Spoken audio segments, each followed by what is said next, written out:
Bike യാത്രകളോളം നമ്മളെ ത്രില്ലടിപ്പിക്കാൻ പോകുന്ന മറ്റൊരു യാത്രാമാർഗമില്ല എന്നുള്ളത് കഴിഞ്ഞ കുറച്ചധികം വർഷങ്ങളോളം നമ്മൾ യാത്ര ചെയ്ത് തെളിയിച്ചിട്ടുള്ള കാര്യമാണ്. അതുകൊണ്ട് തന്നെയാണ് ഇന്തോനേഷ്യയിലേക്ക് എത്തിയപ്പോൾ ഇവിടെയും അതുപോലൊരു യാത്ര പോകണമെന്ന് തീരുമാനിച്ചത്. ഉൾഗ്രാമങ്ങളും കൃഷിയിടങ്ങളും അവരുടെ സംസ്കാരവുമൊക്കെ നേരിൽ കണ്ട് അവരിൽ ഒരാളായി ഒരു ബൈക്ക് യാത്ര തുടങ്ങിയ നമ്മളുടെ മുമ്പിലേക്ക് വന്നത് അത്ഭുതപ്പെടുത്തുന്ന കാഴ്ചകളാണ്. ഇന്തോനേഷ്യയുടെ കളർഫുൾ ലോകം ഇനിയാണ് തുടങ്ങുന്നത് എന്ന് തോന്നിപ്പിക്കും വിധത്തിലുള്ള അത്ഭുതകരമായ കാഴ്ചകൾ. നമ്മുടെ മീനുക്കുട്ടിയോടൊത്തുള്ള ബൈക്ക് യാത്രകൾ മിസ് ചെയ്യുന്നവർക്കായി ഇന്നത്തെ ഈ ഒരു സുന്ദരമായ എപ്പിസോഡ് ഞാൻ സമർപ്പിക്കുകയാണ്. വരൂ, നമുക്കൊരുമിച്ച് ഇന്ന് ഇന്തോനേഷ്യയിലൂടെ റൈഡ് ചെയ്യാം. അധികം ആളുകളിലേക്ക് എത്താത്ത നമ്മളുടെ ഈ വീഡിയോ മറ്റുള്ളവരിലേക്ക് എത്തിക്കാൻ നിങ്ങൾക്ക് എന്നെ സഹായിക്കാൻ സാധിക്കും. അതിന് കമൻറ്റ് ബോക്സിൽ റൈറ്റ് സൈഡിൽ നിങ്ങൾ ഇതുപോലെ സ്വൈപ്പ് ചെയ്തിട്ടുണ്ടെങ്കിൽ അതിൽ ഹൈപ്പ് എന്ന് പറയുന്നൊരു ഓപ്ഷനുണ്ട്. അതിൽ ക്ലിക്ക് ചെയ്തിട്ടുണ്ടെങ്കിൽ നിങ്ങൾക്ക് എനിക്ക് പോയിന്റുകൾ സമ്മാനിച്ച് ഈ വീഡിയോ മറ്റുള്ളവരിലേക്ക് എത്തിക്കാൻ സാധിക്കും. ഒരാഴ്ചയിൽ 3 തവണ നിങ്ങൾക്കിത് ഫ്രീ ആയി ഉപയോഗിക്കാവുന്നതാണ്. നിങ്ങളുടെ സപ്പോർട്ട് ഉണ്ടാവില്ലേ? വീഡിയോയ്ക്ക് ഒരു ലൈക്ക് മറക്കല്ലേ. ഇംഗ്ലീഷിലുള്ളവർക്ക് മലയാളത്തിലായിട്ട് കാണാൻ വേണ്ടിയിട്ട് നമ്മളുടെ വീഡിയോയുടെ സെറ്റിങ്സിൻ്റെ ഓപ്ഷൻ എടുത്ത് അതിൻ്റെ അകത്ത് ഓഡിയോ ട്രാക്ക് എന്നുള്ളതിൽ മലയാളം ഒറിജിനൽ എന്നുള്ളത് സെലക്ട് ചെയ്താൽ മതി കേട്ടോ. Hi, good morning. എല്ലാവർക്കും സുഖമല്ലേ? ആച്ചയിലെ സുമാത്രയുടെ വടക്കൻ ഭാഗത്തെ നമ്മളുടെ അടുത്ത ദിവസം ഇന്നത്തെ ദിവസം ഇവിടുത്തെ ലോക്കൽ കാഴ്ചകളിലേക്ക് പോവുകയാണ്. അതിനായിട്ട് ഞാൻ ഒരാളെ വെയിറ്റ് ചെയ്യാണ് കേട്ടോ. ഞാൻ മുമ്പേ പറഞ്ഞിട്ടില്ലായിരുന്നോ നൗഷാദിക്കയുടെ കാര്യം, നമ്മളുടെ വീഡിയോസൊക്കെ കാണുന്നത്. അപ്പം ഇക്ക ഇവിടെ ഏർപ്പാട് ചെയ്ത ഇവിടുത്തെ കാഴ്ചകളിലേക്ക് നമ്മളെ കൊണ്ടുപോകാൻ വേണ്ടിയിട്ട് പറ്റിയ ഒരാളെ പറഞ്ഞു വിട്ടിട്ടുണ്ട്. അപ്പോൾ ആൾക്കായിട്ട് നമ്മൾ കഴിഞ്ഞ ദിവസം താമസിച്ച അതേ റെസ്റ്റ് ഹൗസിൻ്റെ ഫ്രണ്ടിൽ ഞാനിതാ റെഡിയായി വെയിറ്റിംഗ് ആണ് കേട്ടോ. ഇതാണ് കേട്ടോ ഞാൻ പറഞ്ഞ ആളെ സയ്യിദിൻ്റെ വീട് ഇവിടെ തന്നെയാണ്. ബന്ദയാച്ച എന്ന ഈ ഒരു ടൗണിൽ നിന്നും നമ്മൾ പതുക്കെ പുറത്തേക്ക് പോവുകയാണ്. സുനാമി തിരകൾ വിഴുങ്ങിയ ഈ ഒരു ബന്ദയാച്ചയുടെ കഥകൾ ഞാൻ കഴിഞ്ഞ ദിവസം നിങ്ങളോട് പറഞ്ഞിരുന്നു. ആ ഒരു വീഡിയോകൾ കാണാത്തവരുണ്ടെങ്കിൽ ഒന്ന് കാണണം കേട്ടോ. പതുക്കെ ടൗണിൻ്റെ കെട്ടിടങ്ങളൊക്കെ മാറി കൃഷിയിടങ്ങളും പച്ചപ്പും മലനിരകളും ഒക്കെ നമ്മൾ കണ്ടു തുടങ്ങി. എന്തായാലും ഉള്ളേരിയയിലേക്ക് പോകുന്നതിന് മുമ്പായിട്ട് ഭക്ഷണം കഴിച്ചതിന് ശേഷം മുൻപോട്ടേക്ക് പോകാമെന്ന് സയ്യിദ് പറഞ്ഞു. അങ്ങനെ ഞങ്ങൾ ഉച്ചക്കത്തെ ഫുഡായിട്ട് അവിടുത്തെ ഗംഭീരമായ സദ്യ തന്നെ, എല്ലാം നോൺ വെജ് വിഭവങ്ങൾ തന്നെയാണ് കേട്ടോ ഇവിടെ മെയിനായിട്ടുള്ളത്. കൂട്ടത്തിൽ നമ്മുടെ വെള്ളച്ചോറും അതിൽ ചിക്കൻ്റെ കരളൊക്കെ ഇങ്ങനെ ഇലയൊക്കെ ഇട്ട് പൊരിച്ച രീതിയിലുള്ള വിഭവങ്ങളൊക്കെ ഉണ്ട്. എന്തായാലും വയറ് നിറച്ച് ഗംഭീരമായി കഴിച്ചിട്ട് വീണ്ടും ഞങ്ങൾ മുൻപോട്ടേക്ക് യാത്ര തുടർന്നു. ഫസ്റ്റ് സ്റ്റോപ്പ് നമ്മളിത് ഇവിടെ ചെയ്തു. ഇവിടെ ഉണ്ടല്ലോ മലനിരകൾ, ഇതാ ഈ ഒരു ഭാഗത്തും അതുപോലെ തന്നെ ഇതാ ഇപ്പുറത്തെ സൈഡിലും മലനിരകൾ വന്ന് ഇടയ്ക്കുള്ള ഒരു നിരന്ന പ്രദേശമാണ്. ഇവിടെ ഇവരുടെ കൃഷി എന്ന് പറയുന്നത് നെൽകൃഷിയാണ്. എന്നോട് സെയ്തും പറഞ്ഞു ഇവിടുത്തെ പ്രധാനപ്പെട്ട കൃഷികൾ എന്ന് പറയുന്നത് നെല്ലാണ്. കാരണം ഇവർ ഭക്ഷണം ആയിട്ട് കഴിക്കുന്നതും ഈ ഒരു ചോറ് തന്നെയാണ്. നമ്മളിപ്പോൾ കഴിച്ചതും ചോറ് തന്നെയാണ്. പിന്നെ ഉണ്ടല്ലോ ഇവിടെ നമുക്ക് ആ ഒരു ഭാഗത്തൊക്കെ കണ്ടോ മല ഇത് നിർമ്മാണത്തിന് വേണ്ടിയിട്ട് ഇടിച്ചേക്കുന്നതാണ്. അതിൻ്റെ അവസാനം ലാൻഡ് സ്ലൈഡായിട്ട് മാറുന്ന പോലത്തെ ഒരു പരിപാടിയൊക്കെ കാണുന്നുണ്ട് കേട്ടോ. പിന്നെ ഈ ഒരു മണ്ണിൻ്റെ കളർ നിങ്ങൾ ശ്രദ്ധിച്ചോ? നമ്മുടെ നാട്ടിലൊക്കെ ഉള്ള ടൈപ്പ് ആ ഒരു മഞ്ഞ പിന്നെ ഒരു ചുവപ്പ് കലർന്ന ആ ഒരു ടൈപ്പ് മണ്ണില്ലേ, അതേ രീതിയിലുള്ള മണ്ണാണ്. വലിയ പാറക്കല്ലുകൾ, അതായത് കരിമ്പാറകളൊന്നും നമുക്ക് കാണാനില്ല കേട്ടോ. ഇനിയിപ്പം ഇവിടുത്തെ ഈ ഒരു മെയിൻ റോഡിൽ നിന്നും ഒരു ഡീവിയേഷൻ എടുക്കുകയാണ്. ഇതൊരു വില്ലേജിൻ്റെ കവാടമാണ്. ഇവിടെ നിന്ന് കുറേ കൂടി ഉൾഭാഗത്തേക്ക് പോയിട്ടുണ്ടെങ്കിൽ നമുക്ക് ഈ ഒരു മലയടിവാരത്തെ ഇവരുടെ യഥാർത്ഥമായ ഗ്രാമങ്ങളൊക്കെ കാണാൻ പറ്റും കേട്ടോ. നമ്മൾ ഇങ്ങോട്ടേക്ക് കയറിയപ്പോൾ തന്നെ ഇതുണ്ട്, ആ ഒരു നെൽപ്പാടങ്ങളൊക്കെയാണ് കാണുന്നത്. പിന്നെ തെങ്ങുണ്ട് കേട്ടോ. പിന്നെ എല്ലാ സ്ഥലത്തും എല്ലാ ഗ്രാമങ്ങളിലും ഒരു മസ്ജിദ് അതുണ്ടാവുക. അത് അത്യാവശ്യം വലിപ്പമുള്ളതായിരിക്കും. നിങ്ങൾക്കറിയാം ഈ ഒരു ഇന്തോനേഷ്യയിൽ ഭൂരിപക്ഷമായിട്ടുള്ള മതവിഭാഗം എന്ന് പറയുന്നത് മുസ്ലിം മതവിഭാഗമാണ്. ആച്ചയിലും അതുപോലെ തന്നെയാണ് കേട്ടോ. Function is going on. ഇതാണ് കേട്ടോ ഇവിടുത്തെ ഒരു ഗ്രാമമല്ല, ഗ്രാമത്തിലേക്കുള്ള വഴിയിൽ ചെറിയ വീടുകളാണ്. ഈ ഒരു ഗ്രാമത്തിൽ ഒരാൾ മരിച്ചിട്ടാണുള്ളത്. അന്നേരം അതിൻ്റെ ഫങ്ഷൻ നടന്നുകൊണ്ടിരിക്കുക. ഒരു ഫങ്ഷൻ റൂട്ടിലാണ്. അന്നേരം അതുകൊണ്ട് നമ്മൾ ഉൾഭാഗത്തെ കൂടി ഒരു ഡീവിയേഷൻ എടുത്ത് പോവുകയാണ്. ഇതിൻ്റെ ഉൾഭാഗത്തെ വീടുകളൊക്കെ അപ്പം നമുക്കിത് ഇവിടെ നിന്ന് ഇപ്പോൾ കാണാൻ പറ്റും. എല്ലാ വീടുകളും അടുപ്പിച്ച് ഉള്ള വീടുകളാണ്. പിന്നെ ഉണ്ടല്ലോ ഇവിടെ ഇപ്പം അധികവും ഈ ഒരു പഴയ ടൈപ്പുള്ള വീടുകൾ, ഈ ഒരു മരത്തിൻ്റെ ഇതുണ്ട്. ഇതാണ് മരത്തിൻ്റെ നോർമൽ ട്രഡീഷണൽ വീടുകൾ വരുന്നത്. അത് മാറ്റിയിട്ട് ആളുകൾ കോൺക്രീറ്റ് തൂണുള്ള ആ ഒരു വീടുകളാണ് പണിയുന്നത്. അത് നിങ്ങൾക്ക് എന്താണെന്ന് അറിയാലോ. ഈ ഒരു ഭാഗമെല്ലാം ഭൂമികുലുക്കത്തിന് ഇതായിട്ടുന്ന ഒരു സ്ഥലമാണ്. അതുകൊണ്ട് തന്നെ ഇനിയിപ്പോൾ അടുത്തൊരു ഭൂമികുലുക്കം വന്നാലും ഇതിനെ തടയാൻ വേണ്ടിയിട്ടുള്ള കാര്യങ്ങളൊക്കെ പ്രിക്കോഷനൊക്കെ എടുത്തിട്ടാണ് കേട്ടോ വീട് അവർ പണിയുന്നത്.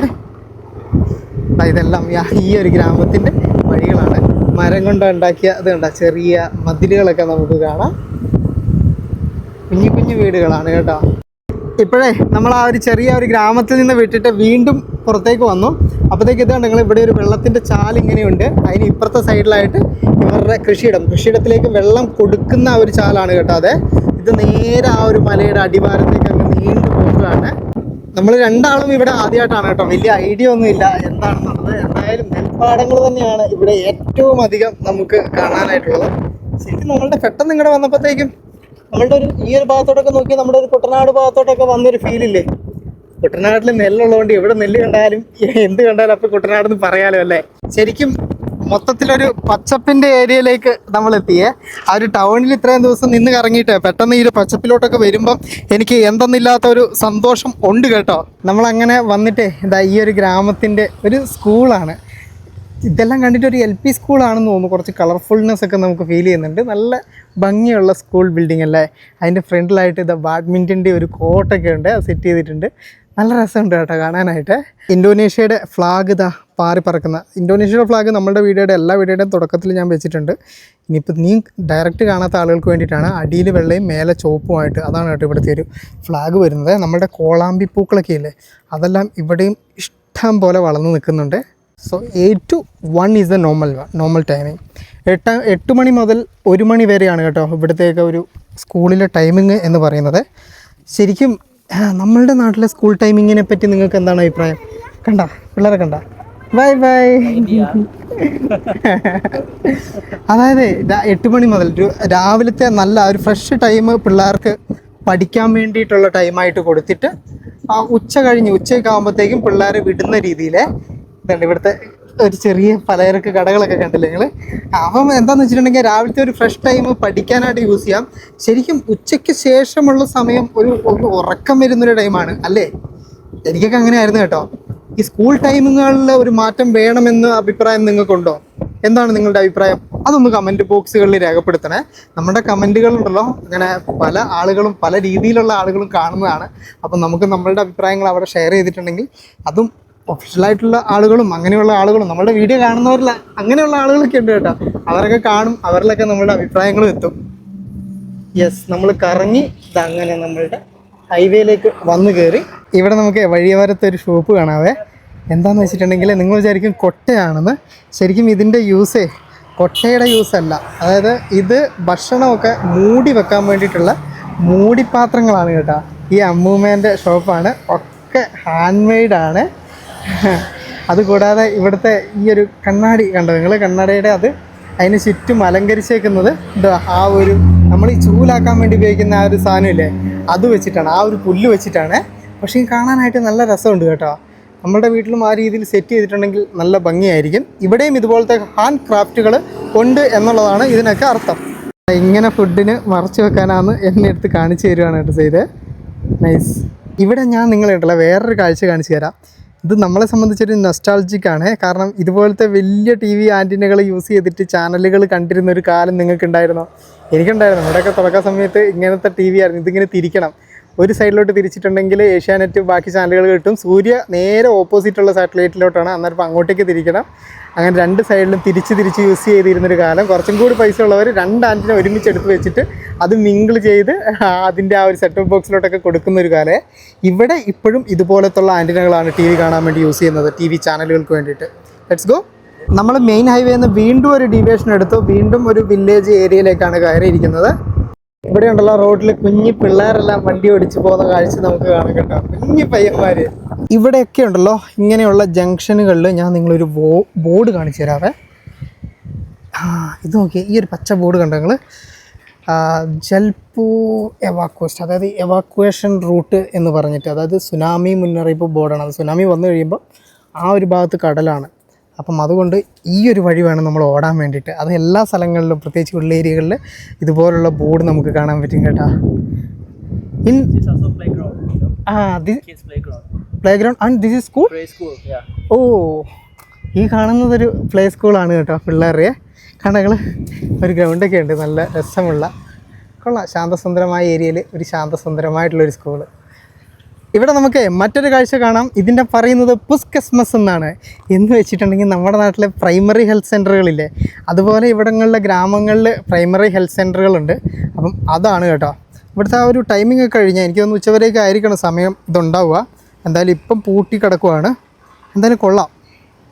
ഇവർക്കും ഇങ്ങനെയുള്ള സംവിധാനങ്ങളൊക്കെ ഉണ്ട് എന്നുള്ളത് നമുക്ക് മനസ്സിലായില്ലേ. നമ്മളൊരു റിസ്ക് എടുത്തിട്ടുണ്ട്. ഏതോ ഒരു ഓഫ് റോഡ് വഴി പോകാനാണ് മാപ്പ് പറയുന്നത്.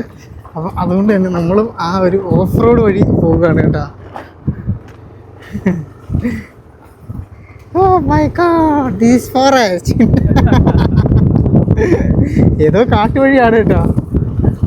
ഇപ്പോൾ സംതിങ് ഒരു സ്പെഷ്യൽ കാഴ്ച ഉണ്ട് എന്നാണ് എന്നോട് പറഞ്ഞത്. അതിനായിട്ടാണ് പോകുന്നത്.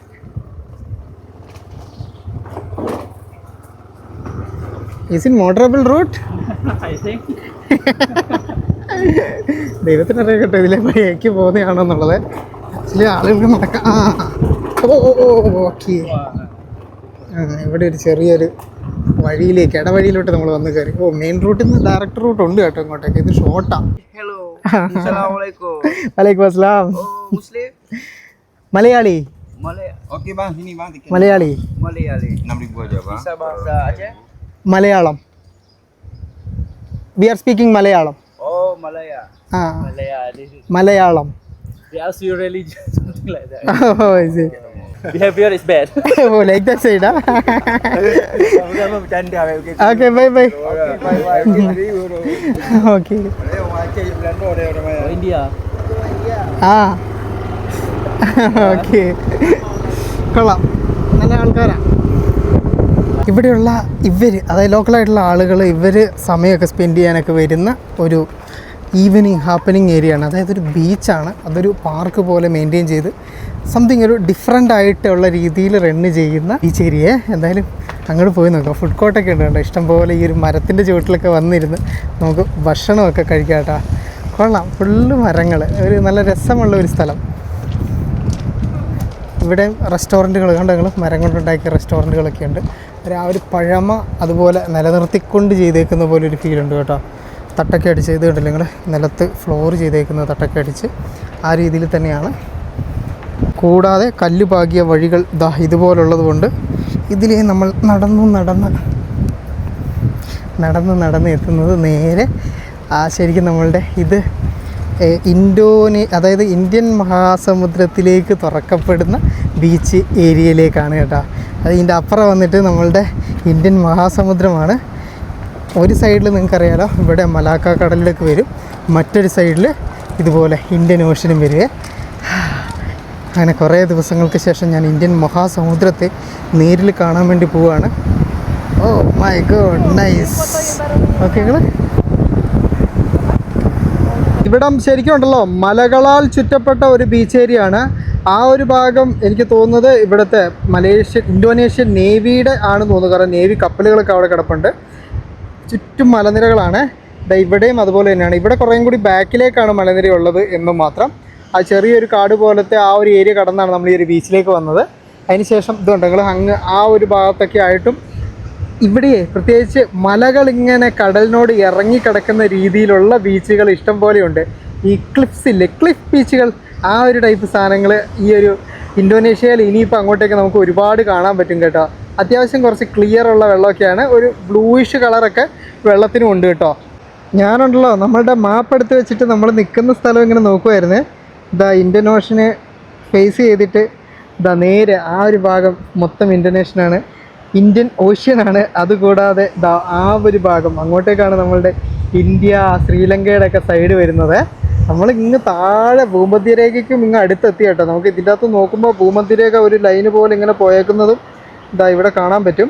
മലാക്കയുടെ കടലിടുക്ക് ഭാഗത്ത് കണ്ടതിനേക്കാൾ കൂടുതൽ ഒരു കളർഫുൾനെസ് ഇവിടുത്തെ തിരകൾക്കും ഈ ഒരു കടലിനും ഉണ്ടെന്നുള്ളൊരു തോന്നലുണ്ട് കേട്ടോ. ഇവിടെ നിൽക്കുമ്പോഴേ 100 കണക്കിന് കസേരകൾ ഇവിടെ ഉണ്ട് കേട്ടോ. അപ്പോൾ അത്രയധികം ആളുകൾ വന്ന് നിറയുന്നൊരു ഏരിയ ആണ്. ഇന്ന് വീക്കെൻഡ് ഒന്നും അല്ലാത്തത് കൊണ്ടാണ് കേട്ടോ ഇത്രയും ആളുകൾ വരാത്തത്.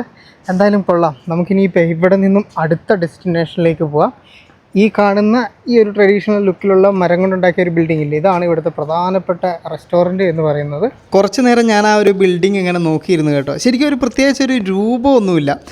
ഇതിലേക്ക് തൂണുകളും അതുപോലെ തന്നെ ജനലുകളും എന്തൊക്കെയോ പോലെ. പക്ഷേങ്കിലുണ്ടല്ലോ ഏതൊക്കെയോ സിനിമകളിലൊക്കെ കണ്ടു മറന്ന ഒരു റെസ്റ്റോറൻറ്റിൻ്റെ ഫീല്. വീണ്ടും മെയിൻ റോഡിലേക്ക് വന്ന് മുൻപോട്ടേക്ക് പോകുമ്പോൾ കാട് നിറഞ്ഞ മലനിരകളൊക്കെ നമുക്ക് മുമ്പിലേക്ക് തെളിഞ്ഞു വരാൻ തുടങ്ങി. നമ്മൾ ബീച്ചിൽ നിന്ന് നോക്കിയപ്പോൾ നേവിയുടെ പോലെ ഒരു കപ്പൽ നിർത്തിയിട്ടേക്കെന്ന് കണ്ടില്ലായിരുന്നു. ശരിക്കും ഇതൊരു സിമെൻറ്റ് ഫാക്ടറിയാണ്. അവരുടെ ഈ ഒരു ലോഡൊക്കെ വന്നിറങ്ങുന്നതും കൊണ്ടുപോകുന്നതും അവിടെയാണ്, സ്വന്തമായിട്ടൊരു പോർട്ടുള്ള സിമെൻറ്റ് ഫാക്ടറി. ഇപ്പം നമ്മൾ പോയിക്കൊണ്ടിരിക്കുന്നത് വളരെ രസകരമായിട്ടുള്ളൊരു ഏരിയ കൂടിയാണ്. ഇടത് സൈഡിൽ ഈ ഒരു മലനിരകളിൽ കാട് പിടിച്ച് കിടക്കുകയാണ്. അതിൻ്റെ റൈറ്റ് സൈഡിലായിട്ട് നമ്മൾ ഈ കാണുന്നത് ബീച്ചുമാണ് കേട്ടോ. കടലും ബീച്ചും ഒരുമിക്കുന്ന ഇടം. നിങ്ങൾക്ക് ഒരു സംശയം ഉണ്ടാവും, എന്താണ് സൈദ് മാത്രം വണ്ടി ഓടിക്കുന്നത് ഞാൻ ഓടിക്കാത്തതെന്നുള്ളത്. ഞാൻ മുമ്പേ പറഞ്ഞിരുന്നു, എനിക്ക് ഇൻ്റർനാഷണൽ ലൈസൻസ് അത് കിട്ടിയിട്ടില്ല.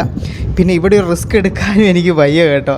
ഇവിടെ പോലീസ് ചെക്കിംഗ് ഒന്നും ഞാൻ കണ്ടില്ല റൂട്ടിൽ. എന്നാലും വേണ്ട, നമുക്കൊരു ഇൻ്റർനാഷണൽ ലൈസൻസ് ഒപ്പിച്ചതിന് ശേഷം ബൈക്ക് സ്വന്തമായി തന്നെ ഓടിക്കാം എന്നുള്ളത്. വീണ്ടും മലനിരകളും കാടുകളും ഒക്കെ കണ്ടു തുടങ്ങി. ഇവിടുത്തെ ഒരു പ്രത്യേകത എങ്ങനെയാണെന്ന് വെച്ചിട്ടുണ്ടെങ്കിൽ, ഈ ഒരു മലകളിലൊന്നും ആളുകളുടെ താമസമില്ല കേട്ടോ. സുമാത്രയുടെ വടക്ക് പടിഞ്ഞാറ് മേഖലയിൽ ഇതുപോലെ ഒരുപാട് മേഖലകളുണ്ടെന്നാണ് കേട്ടോ സയ്യിദ് പറഞ്ഞത്. നമുക്ക് ഒരുപാട് ദൂരം പോകുമ്പോൾ ഇനിയും നിബിഡമായ കാടുകളും വലിയ വലിയ മലനിരകളും വരാനുണ്ടത്രേ. ശരിക്കും അവിടെ നിന്ന് ആ ഒരു കടൽ കണ്ട് മിനിറ്റുകൾക്കുള്ളിൽ തന്നെ വലിയൊരു, നമ്മളുടെയൊക്കെ നാട്ടിലെ ഇടുക്കി പോലുള്ള മലയോര മേഖലയിലേക്ക് കയറുന്ന രീതിയിലുള്ള മലനിരകളും കാടും വന്നു തുടങ്ങി. ചുരമൊക്കെ ഉണ്ട് കേട്ടോ ഈ ഒരു പോകുന്ന വഴിയിൽ. അതൊക്കെ കറങ്ങി വേണം നമുക്ക് ഈ ഓരോ മലകളുടെ മുകളിലേക്ക് എത്തിച്ചേരാൻ വേണ്ടിയിട്ട്. അതുകൊണ്ട് തന്നെയുണ്ടല്ലോ ഇവിടെ വലിയ സ്പീഡ് ഹൈവേകളൊന്നുമില്ല. നമ്മളുടെ മലയോര ഹൈവേ എന്നൊക്കെ പറയുന്നില്ല, ആ രീതിയിലുള്ള റോഡുകളാണ്, വളവും തിരിവുകളും കയറ്റങ്ങളും ഒക്കെ ഉള്ളത്. ശരിക്കും സുമാത്രയുടെ നോർത്ത് ഭാഗത്തിന് സൗത്തുമായിട്ട് കണക്ട് ചെയ്യുന്ന പ്രധാനപ്പെട്ട സ്പീഡ് ഹൈവേ ഉള്ളത് സുമാത്രയുടെ കിഴക്കൻ ഭാഗത്തോട് ചേർന്നിട്ടാണ് കേട്ടോ. അവിടെ ഇതുപോലുള്ള വലിയ മലനിരകളൊന്നുമില്ല. അതുകൊണ്ട് തന്നെ സ്ട്രെയിറ്റ് റോഡ് കട്ട് ചെയ്യാൻ ആ ഒരു ഭാഗം വളരെ എളുപ്പമാണ്. ഈ ഒരു മലയും കാടും കയറി തുടങ്ങിയപ്പോൾ എനിക്ക് ഓർമ്മ വന്നത് നമ്മളുടെ കാലാപാനി സിനിമയാണ് കേട്ടോ. അതിൽ ഇതുപോലൊരു മലയും കാടുമൊക്കെ ഉള്ള മേഖലയിലല്ലേ ലാലേട്ടനും പ്രഭുവും കൂടി നീന്തി കയറുന്നതും അവിടെയുള്ള കാട്ടുവാസികളുടെ കയ്യിലകപ്പെടുന്നതും പിന്നെ അവർ ഭരണിയിലിട്ട് തിന്നാനായി വെക്കുന്നതും ഒക്കെ. അതിനിടയിൽ പെട്ടെന്ന് തന്നെ മലയിറങ്ങി നമ്മൾ മറ്റൊരു പ്ലെയിൻ ഏരിയയിലേക്ക് വന്നു. അവരുടെ കൃഷിയിടങ്ങളും അവിടുത്തെ ചെറിയ ചെറിയ ടൗണുകളും വീണ്ടും കവർ ചെയ്ത് അടുത്ത മല കയറാനായിട്ടുള്ള മലകൾ മുമ്പിൽ കണ്ടു തുടങ്ങി. നിങ്ങൾക്കറിയാലോ ഈ ഒരു സുമാത്രൻ ദ്വീപ് ഉണ്ടായത് ഇന്തോ ഓസ്ട്രേലിയൻ പ്ലേറ്റ് യൂറേഷ്യൻ പ്ലേറ്റുമായിട്ട് കൂട്ടിയിടിച്ച് അതിൻ്റെ ഭാഗമായിട്ടാണ് എന്നുള്ളത്. അതുകൊണ്ട് തന്നെയാണ് ഇവിടുത്തെ ഭൂപ്രകൃതി ആ ഒരു രീതിയിൽ വ്യത്യാസമുള്ളത്. നിരവധി വോൾക്കാനകളും അതുപോലെ തന്നെ കുത്തനെയുള്ള കൂട്ടിയിടിയിലുണ്ടായ മലനിരകളും ഒക്കെ നമുക്കിവിടെ കാണാൻ പറ്റും. നമ്മുടെ ലക്ഷദ്വീപൊക്കെ ഉണ്ടായതുപോലെ പവിഴപ്പുറ്റുകളല്ല ഇവിടുത്തെ ദ്വീപുകൾ ഉണ്ടാക്കിയിരിക്കുന്നത്. അത് കടലിനടിയിലെ അഗ്നിപർവ്വതങ്ങൾ പൊട്ടിയുണ്ടായ ലാവ ഉറഞ്ഞുകൂടി ഉണ്ടായ ദ്വീപുകളാണ്. അതുപോലുള്ള പല ദ്വീപുകൾ ഈ ഒരു കടലിന് നടുക്കായിട്ട് ചിന്നിച്ചിതറി കിടക്കുന്ന കാഴ്ചകളൊക്കെ നമുക്ക് കാണാം. കൂട്ടിയിടിയിലൂടെയും അഗ്നിപർവ്വത സ്ഫോടനത്തിലൂടെയും ഒക്കെ ഉണ്ടായതുകൊണ്ട് തന്നെ ഇവിടുത്തെ പല ദ്വീപുകളിലും ഇതുപോലുള്ള കൂറ്റൻ മലനിരകൾ നമുക്ക് കാണാൻ പറ്റും. മറ്റൊരു പ്രധാന കാര്യം, ഇന്നും ഭൂമികുലുക്കവും അതുപോലെ തന്നെ അഗ്നിപർവ്വത സ്ഫോടനങ്ങളും ഉണ്ടാകുന്ന ഏരിയയാണ് കേട്ടോ ഇത്. ആ ഒരു മല കയറിയിട്ടുണ്ടല്ലോ, നമ്മൾ പിന്നെ എത്തിച്ചേരുന്നത് ഈ ഒരു മലയുടെ ടോപ്പ് ഭാഗത്താണ്.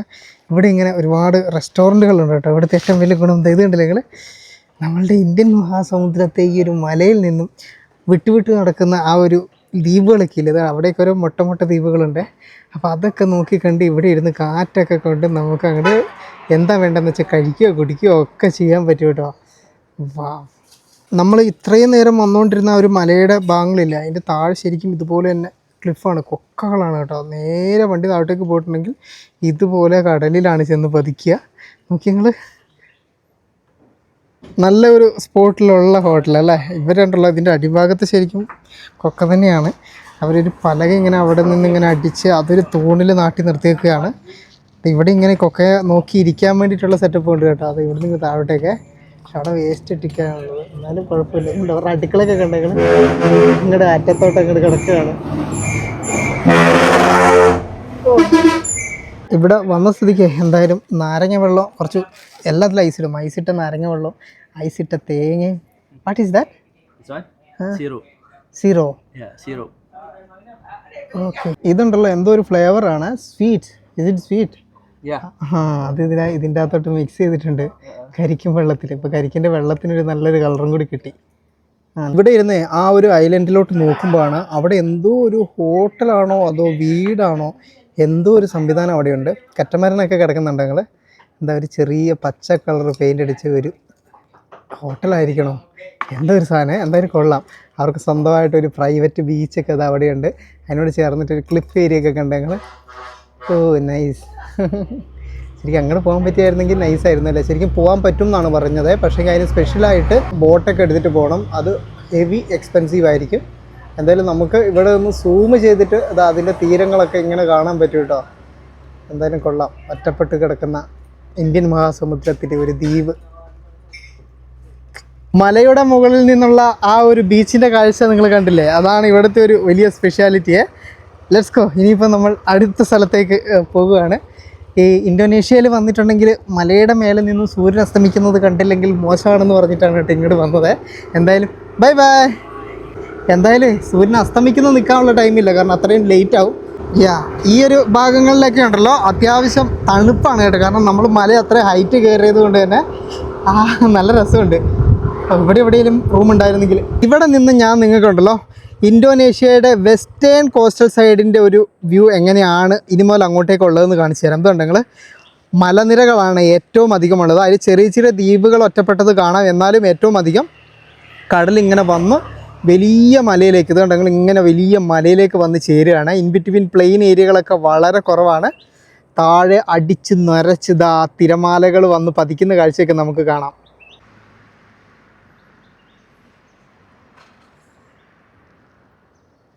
മല ഇറങ്ങി നമുക്കുണ്ടല്ലോ പെട്ടെന്ന് തന്നെ താഴോട്ടേക്കും വരാം, അധികം സമയമൊന്നും എടുക്കത്തില്ല കേട്ടോ.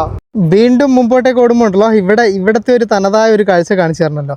മീൻപിടുത്തക്കാരായിട്ടുള്ള ആളുകളാണ് ഇവിടെ കൂടുതലുള്ളത്. അന്നേരം അവർ പിടിച്ചു കൊണ്ടുവന്ന മീനുകൾ കണ്ടെങ്കിൽ വിവിധ മീനുകൾ ഉണക്കിയിട്ട് ഇവിടെ സൂക്ഷിച്ചിട്ടുണ്ട്. നല്ല വലിയ മീനൊക്കെ അവിടെയുണ്ട്.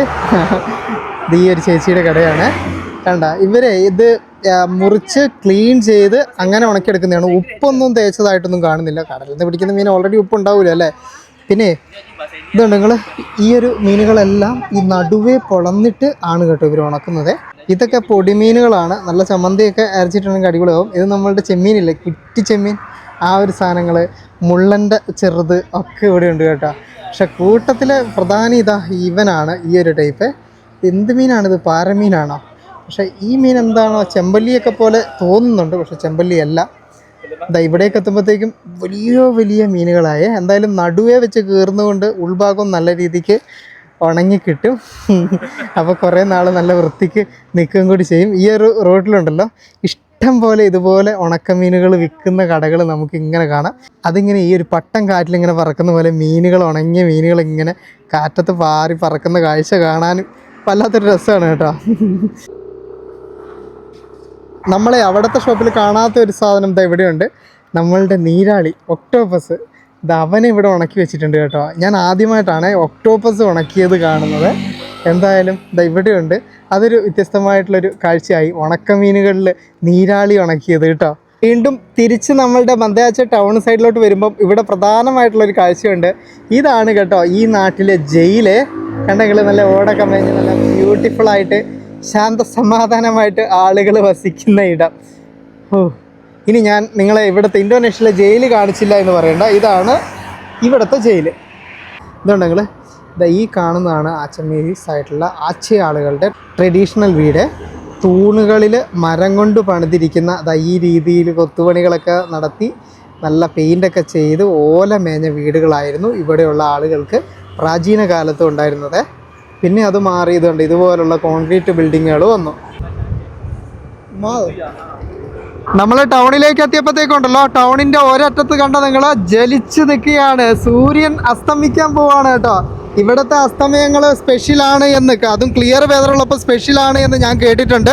കാരണം ഇവിടെ പൊല്യൂഷനൊക്കെ, എയർ പൊല്യൂഷനൊക്കെ നല്ല കുറവാണ്. അതുകൊണ്ട് തന്നെ നല്ല ലൈറ്റ് ഉണ്ടാവും ആ ഒരു സമയത്ത്. നല്ലൊരു കളർഫുൾനെസ് ആയിരിക്കും സൂര്യ അസ്തമയം അതുപോലെ തന്നെ സൂര്യ ഉദയവും കാണാൻ. ഇതുണ്ടെങ്കിൽ അങ്ങ് ദൂരെയായിട്ട് സൂര്യൻ പതുക്കെ അങ്ങോട്ട് അസ്തമിച്ചോ എന്ന് ചോദിച്ചാൽ അസ്തമിച്ചിട്ടില്ല, പക്ഷെ മേഘങ്ങൾക്കിടയിൽ കുടുങ്ങിപ്പോയി. അതുകൊണ്ട് അവനങ്ങോട്ട് അസ്തമിച്ച പോലെ ആയി കേട്ടോ. എന്തായാലും നല്ല രസമാണ് ഇവിടെ നിന്നുള്ള അതിൻ്റെ ഒരു കാഴ്ച കാണാനായിട്ട്. ഇവിടെ ബന്ദാച്ച നദിയില്ലേ, ബന്ദാച്ച നദി കടലുമായിട്ട് ചേരുന്നത് ഈ ഒരു ഭാഗത്ത് നിന്നാണ്. അതിൻ്റെ തീരത്ത് അവിടെയൊക്കെ ആയിട്ട് ഒരുപാട് റെസ്റ്റോറൻറ്റുകളൊക്കെ കാണാം. അവിടെ ഇരുന്ന് ഭക്ഷണമൊക്കെ കഴിച്ചുകൊണ്ട് നമുക്ക് വേണമെങ്കിൽ സൂര്യാസ്തമയമൊക്കെ കാണാൻ കേട്ടോ. നല്ല രസമായിരിക്കും അതൊക്കെ. കടലിൽ മീൻ പിടിക്കാൻ പോയിട്ടുള്ളതാണ് എന്ന് തോന്നും. 2 ബോട്ടുകളൊക്കെ റിട്ടേൺ വരുന്നുണ്ട്. ഇവിടെ നിന്ന് കടലിങ്ങനെ വന്ന് കയറി കിടക്കുന്ന ഭാഗം. പിന്നീട് അങ്ങോട്ടേക്കാണ് നമ്മളുടെ ബന്ദയാച്ചയുടെ ടൗണും കാര്യങ്ങളൊക്കെ തുടങ്ങുന്നത്. ഇവിടെ നിന്ന് നിങ്ങൾ അങ്ങ് ദൂരെ കാണുന്ന ഈ ഐലൻഡ് അല്ല, അതിനും അപ്പുറം പൊങ്ങി നിൽക്കുന്ന ഒരു ഐലൻഡ് കണ്ടോ. അത് ആ കറുത്ത ഐലൻഡ് അതൊന്ന് നോക്കി വെക്കുക കേട്ടോ. കാരണം എന്താണെന്ന് വെച്ചിട്ടുണ്ടെങ്കിലേ നമുക്ക് ചില കാര്യങ്ങളുണ്ട്, നല്ലോണം നോക്കി വെക്കണേ. ഇവിടെ നിന്നുണ്ടല്ലോ സൂര്യൻ എന്തായാലും അസ്തമിച്ചു, നമുക്ക് ഇനി മുമ്പോട്ടേക്ക് പോവാം. എന്തിനാണ് പോകുന്നത് വെച്ചിട്ടുണ്ടെങ്കിൽ ഞാൻ ആ ഒരു ഐലൻഡ് നോക്കി വെക്കാൻ പറഞ്ഞില്ലേ, അതുകൂടാതെ വേറൊരു സാധനം കൂടി നമുക്ക് നോക്കി വെക്കാനുണ്ട്, അതിനു വേണ്ടി കൂടിയാണ് കേട്ടോ. ഇവിടേക്ക് ഉണ്ടല്ലോ വൈകുന്നേരം ആകുമ്പോഴത്തേക്കും ആളുകൾ വന്ന് ഭക്ഷണമൊക്കെ കഴിക്കാൻ വേണ്ടി ഇരിക്കേണ്ട ഇടമാണ്. നമ്മൾ ആ ഒരു സൈഡിൽ കൂടി ഇതാ ഇങ്ങോട്ടേക്ക് വന്നു, കടലിൻ്റെ ഉൾഭാഗത്തേക്ക് ഇറങ്ങിയിട്ട് ഇപ്പം നമുക്ക് ആ കാണുന്ന ഐലൻഡ് ഇൻഡിപെൻഡൻ്റ് ആയിട്ട് തന്നെ അങ്ങ് ദൂരെയായിട്ട് കാണാം. സബ എന്നാണ് കേട്ടോ ആ ഒരു ഐലൻഡിന് പറയുന്നത്.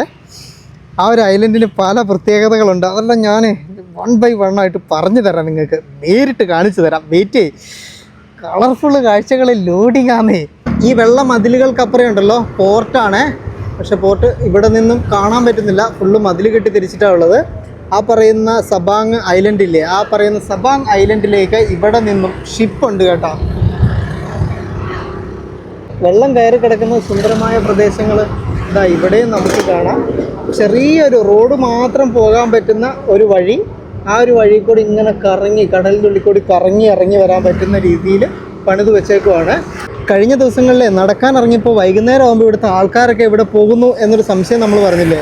വൈകുന്നേരം ആകുമ്പോഴത്തേക്കും ഇവിടുത്തെ ആൾക്കാരൊക്കെ ഉണ്ടല്ലോ, ഇതാ നമ്മളിപ്പോൾ കണ്ട ആ ഒരു പാലത്തിൻ്റെ മേലെയും അതുപോലെ തന്നെ ഈ ഒരു ഭാഗത്തും ഒക്കെ ആയിട്ടാണ് വരുന്നത്. ഇവിടെയൊക്കെ ഇരുന്ന് സൂര്യാസ്തമയം ഇങ്ങനെ നോക്കി കാണുകയാണ് ചെയ്യുന്നത്, എന്തെങ്കിലുമൊക്കെ വാങ്ങി കുറിച്ചുകൊണ്ടൊക്കെ കേട്ടോ. അതുകൊണ്ടാണ് കഴിഞ്ഞ ദിവസം നമ്മൾ നടന്നപ്പോൾ ടൗണിലൊന്നും വലിയ ആൾക്കാരെ കാണാണ്ടിരുന്നത്. സുനാമിക്ക് ശേഷം അത് പിന്നീട് ഇവിടുത്തെ ടൗണിനൊന്നും അധികം ആക്രമിക്കാതിരിക്കാൻ വേണ്ടിയിട്ട് പണിതേക്കുന്ന ആ ഒരു വാളാണ് ശരിക്കും ഇവിടെയും നമുക്ക് കാണാനുള്ളത്. പക്ഷേ ഇപ്പോൾ ആളുകൾ ഇങ്ങനെ വന്നിരുന്ന് ഇവിടെ നിന്നും ഭക്ഷണമൊക്കെ കഴിച്ച് സൂര്യാസ്തമയമൊക്കെ കാണാനും വിശ്രമിക്കാനും ഒക്കെയുള്ള ഒരു ഏരിയ ആക്കിയിട്ട് ഇതിനെ യൂസ് ചെയ്യുന്നു എന്ന് മാത്രം കേട്ടോ. അത് അങ്ങ് ദൂരെയായിട്ട് നമുക്ക് ഇതിങ്ങനെ നീണ്ടു പോകുന്നത് കാണാം. ശരിക്കും ഈ ഒരു ആച്ചെ ടൗണിനെ പ്രൊട്ടക്റ്റ് ചെയ്തുകൊണ്ട് കടലിലോട്ട് ഇറക്കി പണിതുപോലെയാണ്. കാരണം കടൽ ഉള്ളിലോട്ട് കയറി കിടക്കുന്ന ഭാഗങ്ങൾ നമുക്ക് ഇവിടെയും കാണാം കേട്ടോ.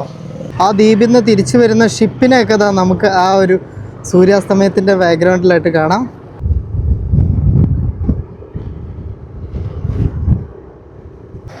നമ്മൾ അവസാനമായിട്ടുണ്ടല്ലോ ഇവിടുത്തെ എന്തൊരു സ്പെഷ്യാലിറ്റി സ്ഥലമാണ്, ഇങ്ങോട്ട് വന്നിട്ടുണ്ട്. ഇവിടെ കണ്ടോ നിങ്ങൾ ഈ ആച്ചെ ഇവരുടെ എന്താ ഡിഫറെൻറ്റ് കൈൻഡ് ഓഫ് ടീ, അതിൻ്റെ വെറൈറ്റീസിൻ്റെ ഷോപ്പാണ്. ആക്ച്വലി എന്തിനാണ് ഇവിടെ വന്നതെന്നറിയാമോ, നമ്മളുടെ സയ്യിദ് ഇവിടെയാണ് വർക്ക് ചെയ്യുന്നത് കേട്ടോ. അപ്പോൾ ഇന്നത്തെ ഒരു ദിവസം ലീവ് എടുത്ത് വന്നതാണ്. ഇവിടം ചായക്കും അതുപോലെ തന്നെ ഈ സ്നാക്സ് ഐറ്റംസ് അതുപോലുള്ള സാധനങ്ങളില്ലേ ഫുഡ്, അതിനൊക്കെ ഭയങ്കര ഫേമസ് ആണ്. അപ്പം അതിൻ്റെ തിരക്കാണ് ഇവിടെ കണ്ടുകൊണ്ടിരിക്കുന്നത്. ഇവിടുത്തെ ഉണ്ടല്ലോ ഈ കാണുന്ന കോഫി, ഇതിൻ്റെ പേര് സങ്കർ എന്നാണ്. ഇതിനൊരു കഥയുണ്ട്. എന്താണെന്ന് വെച്ചിട്ടുണ്ടെങ്കിൽ ഇവിടുത്തെ സുഹൃത്തുക്കൾ തമ്മിൽ സംസാരിക്കാൻ വേണ്ടിയിട്ടൊക്കെയുള്ള ടൈമിൽ ആളുകൾ എന്താ പറയുക, സുഹൃത്ത് ബന്ധത്തിൻ്റെ കോഫി എന്നാണ് ഈ ഒരു സാധനം അറിയപ്പെടുന്നത്. കാരണം എന്ന് വെച്ചിട്ടുണ്ടെങ്കിൽ ഈ കോളേജിലൊക്കെ പഠിക്കുന്ന സമയത്തെ പിള്ളേർക്ക് അവരുടെ കയ്യിൽ അധികം പൈസ ഒന്നും ഉണ്ടാവില്ലല്ലോ. അപ്പം ഇത് എങ്ങനെയാണ് ചെയ്യുന്നതെന്ന് വെച്ചിട്ടുണ്ടെങ്കിൽ ഇത് പാല് കുറച്ചിട്ട് കുറച്ച് ചായ കൂട്ടിയെടുക്കുന്ന രീതിയിലുള്ള കോഫി, അങ്ങനെയായിരുന്നു പണ്ട് തുടക്കത്തിലുണ്ടായിരുന്നത്. എന്നാലും ഇപ്പം അവർക്കിങ്ങനെ ഈ കോഫി ഷോപ്പിലൊക്കെ വന്നിരുന്ന് ചെറിയ പൈസയ്ക്ക് കഴിക്കാൻ പറ്റുന്ന ഒരു സാധനം എന്ന രീതിയിൽ ഡെവലപ്പായി വന്നതാണ് കേട്ടോ ഈ പറയുന്ന സങ്കർ കോഫിയെ. അതിൻ്റെ കൂടെ കഴിക്കാനായിട്ട് നസിഗോരെ എന്നാണ് ഇതിൻ്റെ പേര്. ആ ചോറ്, അത് അതിൻ്റെ കൂടെ ഇതെന്താ അത് സംതിങ് ഉള്ളി, പിന്നെ ഇത് പപ്പടം പോലത്തെ സാധനം, പിന്നെ പച്ചക്കറി, അതുകൂടാതെ മുട്ട പൊരിച്ചത് ഒക്കെയാണ് കേട്ടോ നസിഗോരയുടെ ചേരുവ എന്ന് പറയുന്നത്. ശരിക്കും ചോറും അതിൻ്റെ കൂടെ ഉണ്ടല്ലോ ഈ ചിക്കനാണ് എന്ന് തോന്നുന്നു, സംതിങ് ഒന്ന് ആഡ് ചെയ്തിട്ടുണ്ട്.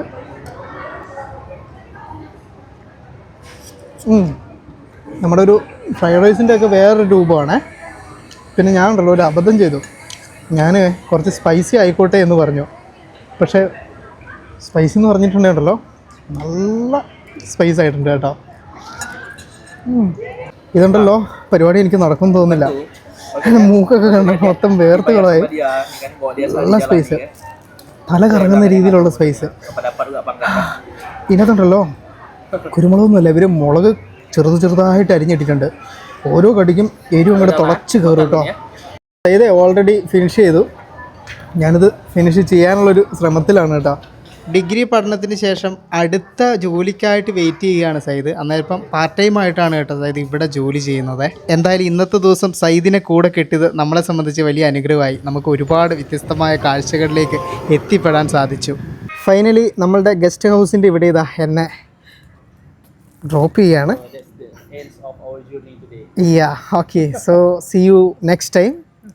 Thanks for the time. Thank you so much. Thank you so much. Next time you can see. Okay, സൈദിനെ നമുക്ക് പരിചയപ്പെടുത്തി തന്ന നൗഷാദയ്ക്കും ഒരുപാട് നന്ദി.